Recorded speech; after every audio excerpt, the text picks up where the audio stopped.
ಎಲ್ಲರಿಗೂ ನಮಸ್ಕಾರ. ನಂದು ಲಾಸ್ಟ್ ವಿಡಿಯೋದಲ್ಲಿ ಟ್ಯೂಬೆಕ್ಟಮಿ ಆದಮೇಲೆ ಮಗು ಹೇಗೆ ಮಾಡ್ಕೋಬೇಕು ಅನ್ನೋದ್ರ ಬಗ್ಗೆ ತಿಳಿಸ್ಕೊಟ್ಟಿದ್ದೆ. ಎಷ್ಟೊಂದು ಜನಕ್ಕೆ ಡೌಟ್ ಇದೆ, ನಾವು IVF ಗೆ ಹೋಗಬೇಕು ಅಂತ ಇದ್ದೀವಿ, ಅಂದರೂ ಕೂಡ ಮತ್ತೆ ಟ್ಯೂಬನ್ನ ಹೊಲಿಸ್ಕೋಬೇಕಾ, ಆಪರೇಷನ್ ಮಾಡಿಸ್ಕೋಬೇಕಾ ಅಂತ ಕೇಳ್ತಾ ಇದ್ದಾರೆ. ಇಲ್ಲ, ನೀವು ಡೈರೆಕ್ಟಾಗಿ IVF ಗೆ ಹೋಗಬೇಕು, ಟೆಸ್ಟ್ ಟ್ಯೂಬ್ ಬೇಬಿಗೆ ಹೋಗಬೇಕು ಅಂದರೆ ಈ ಟ್ಯೂಬ್ ಆಪರೇಷನ್ ಮಾಡಿಸ್ಕೊಳ್ಳೋ ಅವಶ್ಯಕತೆ ಇಲ್ಲ. ನಾವು IVF ಅಲ್ಲಿ ಏನು ಮಾಡ್ತೀವಿ ಅಂತಂದರೆ, ನಿಮಗೆ 10 ದಿವಸ ಇಂಜೆಕ್ಷನ್ ಕೊಡ್ತೀವಿ. 10 ದಿವಸ ಇಂಜೆಕ್ಷನ್ ಕೊಟ್ಟಾಗ ನಿಮಗೆ ಒಂದು ಸ್ಕ್ಯಾನ್ ಮಾಡ್ತಾ ಇರ್ತೀವಿ. ನಿಮ್ಮ ಅಂಡಾಶಯಗಳಲ್ಲಿ ಅಂಡಗಳನ್ನು ಬರಂಗೆ ಮಾಡ್ತೀವಿ, ಎಗ್ಗುಗಳನ್ನ ಬರಂಗೆ ಮಾಡ್ತೀವಿ. ಆ ಎಗ್ಗುಗಳನ್ನು ನಾವು 11 ದಿವಸದಲ್ಲಿ ನಿಮಗೆ ಅನಸ್ತೇಶ ಕೊಟ್ಟು ಹೊರಗಡೆ ತಗೊಂಡ್ಬಿಡ್ತೀವಿ.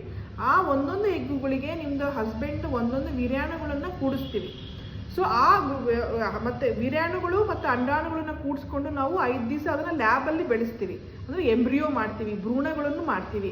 ಈ ಪ್ರೊಸೆಸ್ ನಾವು IVF ಅಂತೀವಿ. ನ್ಯಾಚುರಲ್ ಪ್ರೆಗ್ನೆನ್ಸಿ ಆಗಬೇಕಾದ್ರೆ ಈ ಎಗ್ ಬರೋದು, ಸ್ಪರ್ಮ್ ಬರೋದು ಎರಡೂ ಕೂಡೋದು ಕೆಲಸ ಆಗೋದು ಟ್ಯೂಬಲ್ಲಿ ಆಗ್ತಾ ಇತ್ತು. ನಿಮ್ಮದು ಆ ಟ್ಯೂಬನ್ನು ಕಟ್ ಮಾಡಿಬಿಟ್ಟಿರ್ತೀವಿ ಟ್ಯೂಬೆಕ್ಟಮಿ ಮಾಡಿದಾಗ.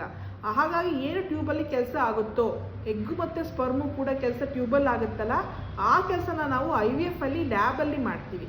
ಅದಕ್ಕೆ ಅದನ್ನು ಟೆಸ್ಟ್ ಟ್ಯೂಬ್ ಬೇಬಿ ಅಂತ ಕರಿತೀವಿ. ಆವಾಗ ಒಂದು ಭ್ರೂಣ ಆಗುತ್ತೆ. ಆ ಭ್ರೂಣನ ನಾವು ಗರ್ಭಕೋಶದ ಕೆಳಗಡೆಯಿಂದನೇ ನಿಮಗೆ ಒಳಗಡೆ ಹಾಕ್ಬಿಡ್ತೀವಿ. ಆವಾಗ ನಿಮ್ಮದು ಟ್ಯೂಬ್ ಇದೇನೋ ಇಲ್ಲೋ, ಕಟ್ಟಾಗಿದೆನೋ, ಟ್ಯೂಬೆಕ್ಟಮಿ ಆಗಿದೆನೋ ಅದೇನೂ ಸಂಬಂಧ ಬರೋದಿಲ್ಲ. ಯಾರಿಗೆ ನಾವು ಟ್ಯೂಬೆಕ್ಟಮಿ ಆಗಿದೆ, ನಮಗೆ ಮತ್ತೆ ಮಕ್ಕಳು ಬೇಕಾಗಿದೆ, ನಮಗೆ ಟ್ಯೂಬ್ ಆಪ್ರೇಷನ್ ಬೇಡ ಅಂದರೆ ನೀವು ಡೈರೆಕ್ಟಾಗಿ ನೀವು IVF ಗೆ ಹೋಗ್ಬೋದು. ಮತ್ತೆ ಟ್ಯೂಬ್ ಆಪ್ರೇಷನ್ ಮಾಡಿಸ್ಕೊಳ್ಳೋ ಅವಶ್ಯಕತೆ ಇರೋದಿಲ್ಲ. ಧನ್ಯವಾದಗಳು.